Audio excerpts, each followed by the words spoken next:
Hi students, this is Mrs. Tyler. Today we are going to do Unit 1. This is actually Notes 8, not Note 7. That's a typo, sorry.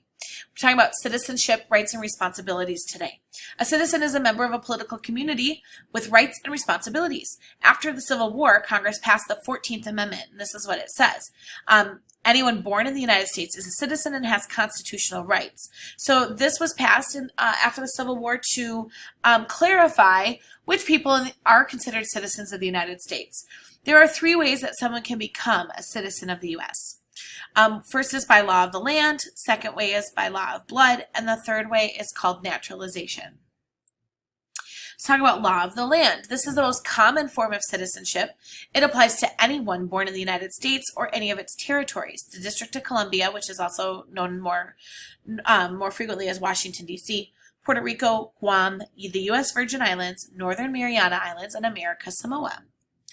Okay, so people born in the United States or in U.S. territories are automatically U.S. citizens. This is the most common form of citizenship. Law of blood applies to people born to American parents. If a child is born in a foreign country and one or both parents are U.S. citizens, they're automatically a U.S. citizen too, as long as one or both of those parents have lived in the United States for at least 5 years. So people born in a foreign country to one or two parents who are U.S. citizens. Okay? And the last one is called naturalization. People who are born in a foreign country and move to the United States, so we would consider those people immigrants. Immigrants can legally become a naturalized citizen. They obtain a visa, they go through the process of becoming naturalized. When I talk about a visa, in this situation, we're not talking about like a credit card kind of visa. We're talking about a permission document, a piece of document that gives you permission to legally live and work and go to school in a country that you were not born in. Okay, and almost every country requires some sort of visa process to legally live in their country beyond just like going to visit. Okay, so if you're an immigrant, you can apply to be a naturalized citizen once you've lived in the United States for 5 years. There's some stipulations though. Okay, not everyone just gets to be naturalized. So naturalization is what we call the process for an immigrant to become a U.S. citizen. In order to become naturalized, number one, you got to have lived in the United States for 5 years. Legally. You'll have to have come to the United States legally. You can't break immigration laws to do that. The second part is that you have to have no criminal record. So if you come here and you might have come here legally, but if you started breaking laws, then we will not move forward with the naturalization process, and chances will be more likely that you would be deported or sent back to your original country. The third stipulation, or the third requirement for becoming naturalized, is learning to read, write, and speak enough English to be able to take the citizenship test and oath of allegiance to the U.S. So we give a citizenship test, which is number 5 on this list, and that's a lot of the same stuff that we've been learning about in this whole unit, like how we got independence from Great Britain, our founding fathers, and the purpose of the Constitution and how it establishes the framework for our government, or it sets up our government, and why we have those things in place. That gives people coming in and becoming a new citizen in this country, it gives them the background for our nation, and to understand our values, our Republican and Democratic values, and that gives us kind of a basis of this is where we came from and this is what you are becoming a part of. Okay. This is a Venn diagram. You've worked with these, I'm sure, before all through your schooling. So this is where we compare and contrast groups of people or different items, okay? So we're going to compare and contrast U.S. citizens and non-citizens, okay? U.S. citizens have the right to vote in elections. U.S. citizens are issued a U.S. passport for traveling. U.S. citizens have the opportunity to run for public office in their communities. U.S. citizens can serve on a jury. We talked about how in our 6th and 7th Amendments in the Bill of Rights, we talked about how people accused of crimes or accused of or in a dispute with another person can have their case heard and decided by a jury of their peers. That's a group of 12 people from their community. Okay. In order for us to have that right, we have to have people who are willing to serve on the jury. And that's kind of a responsibility of being a citizen of this country, is participating in that and allowing other people to have those rights carried out. So in order to do that, we need people willing to serve on jury. So it's not always enjoyable. It's kind of sometimes feels a little bit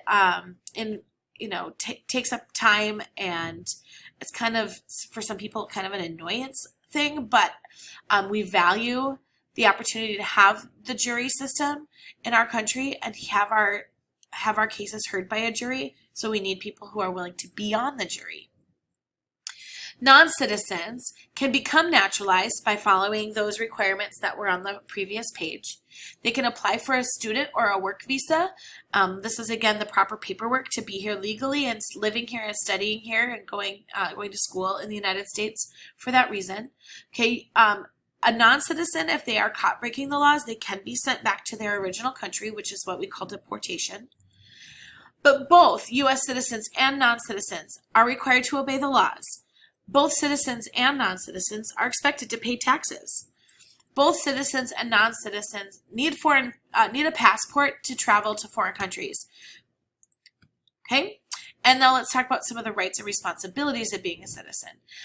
All citizens have those constitutional rights as stated in the 14th Amendment. So when we talk about the Bill of Rights that we talked about in Note 7, all those 10 amendments, especially like First Amendment, freedom of speech, freedom of the press, all of that stuff, freedom of religion, the freedom to petition and assemble, the right to keep and bear arms in the Second Amendment, the right of privacy and freedom from unreasonable search and seizure, all of that stuff that we consider to be a right that we wrote down in the Bill of Rights, those are our rights as citizens of the United States. We also have the right to vote, but this one is a little bit different because it can be taken away for different reasons. For example, not every citizen can just automatically vote in this country. You need to turn 18. So we don't just let every citizen vote.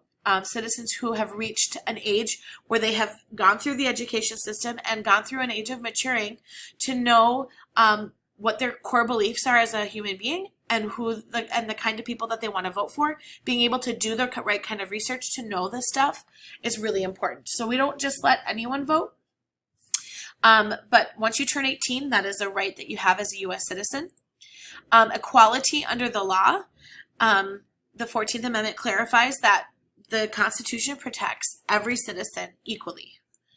And you also have, as a citizen of this country, you have the freedom from the government discriminating against you for whatever reason, whether it's your religious beliefs, your gender, the color of your skin.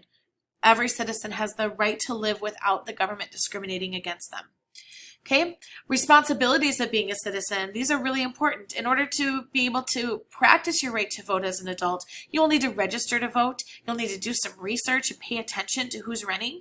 You might want to look up, know how to research and look up what the ballot will be in your neighborhood so that you can research all the different people, not just the people running for president of the country or senators and things like that, but you're going to want to know who's running for your local offices like mayor and city council, things like that, because those people will have a direct impact on where you live and what kind of rules and regulations and city ordinances you will have to abide by. So that's really important. It's a responsibility of everyone in the United States, whether you're a citizen or non-citizen, to obey the laws of this country, to pay taxes. And then if you're a citizen, you are expected to potentially in your lifetime serve as a member of a jury. Okay, you may be called up, you might get a summons in the mail, a letter summoning you for jury duty between a certain set of dates, and then you call in and they'll explain to you when they need you, and if they don't need you, then they can dismiss you. So there's some of those responsibilities that allow us to maintain these rights. Okay, another one is to become educated, and that's part of what you're doing here at Anoka Middle School for the Arts. We value your education because we want you to be growing up to be able to maintain your rights and to become productive and responsible members of our community.